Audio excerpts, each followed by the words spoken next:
Помочь сохранить исторический облик дома городского главы и владельца кожевенного завода Михаила Жеребцова – это еще дореволюционная эпоха, может его передача Доброштабу. Такое предложение на заседании Общественного совета по вопросам культурного наследия высказала вице-премьер правительства Коми Наталья Михальченкова. По ее словам, есть большая надежда, что здание станет центром, который будет помогать общественникам разрабатывать проекты, в том числе по сохранению историко-культурных объектов. Я надеюсь, что все здесь присутствующие замечают то, что возрождается внимание к позиции «сохранить и приумножить», и, наконец-то, деятельность по охране и объектов культурного наследия, и по воспроизводству в новых проектах развития культуры.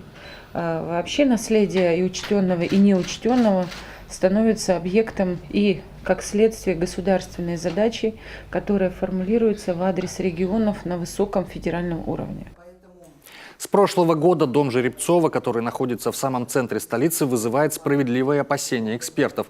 По объекту культурного наследия пошла огромная трещина, одна из стен начала наклоняться. Ремонт требуется срочный. Сейчас республика изыскивает средства на реконструкцию. Ожидается, что к столетию Коми здание будет полностью обновлено.